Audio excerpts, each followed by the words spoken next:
Then Mr. Shoaff gave me the answer from a part of his very unique philosophy when he said, "Don't wish it was easier, wish you were better. Don't wish for less problems, wish for more skills.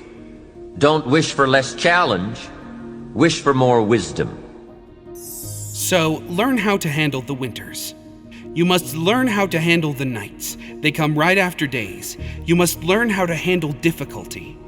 It always comes after opportunity. You must learn to handle recessions. They come right after expansions. It isn't going to change. So the big question is, what do you do about the winters? Well, you can't just get rid of January simply by tearing it off the calendar. But here's what you can do.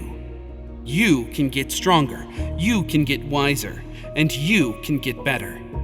Make a note of that trio of words: stronger, wiser, better.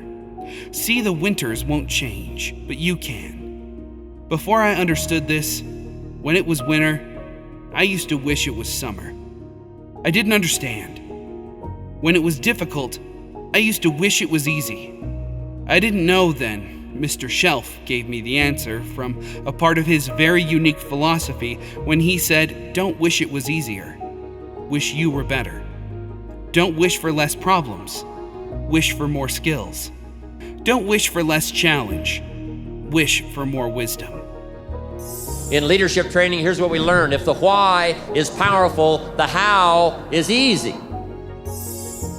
But if the why isn't strong, if your goals aren't powerful, if your vision isn't clear, the old prophet said, without a vision, we die. Without a vision, we perish. Without a dream, we're nothing.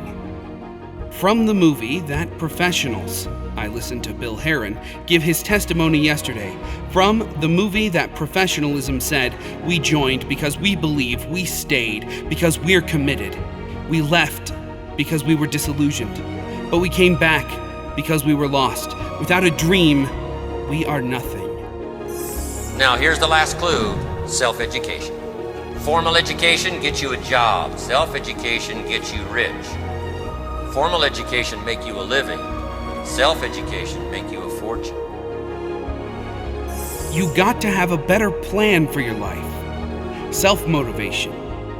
Now, here's the last clue: self-education. Formal education gets you a job. Self-education gets you rich. Formal education makes you a living. Self-education makes you a fortune. So I'm asking you to do like you're doing today. Never cease your quest for knowledge. Develop a thirst for ideas that can be life-changing, and pass it along to your children. As it relates to time management, you have a saying, success is nothing more than a few simple disciplines practiced every day. Can you tell us a little bit about that? Yeah, a few simple disciplines practiced every day, or a few errors in judgment, right? Repeated every day. Yeah. Few simple disciplines practiced every day, or a few errors in judgment, right? Repeated every day. Errors in judgment will usually repeat because disaster doesn't fall at the end of the first day. Be sure enough. Errors in judgment sends you usually in a direction you really don't want to go, but at first, it doesn't seem like it. But you just have to be wiser than that, Margaret. And that is like the illustration we use, Chris. One guy built his house on the rock. Another guy built his house on the sand. And according to the story, they were both nice people.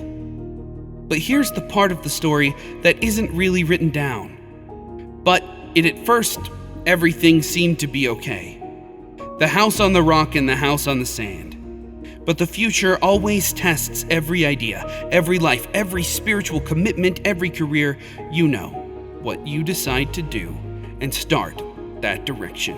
You know the values and so on that you are trying to achieve. They're all going to be tested as to whether they were built on sand or the rock. So the key is to be disciplined up front, so you don't, suffer the long-term pain of regret.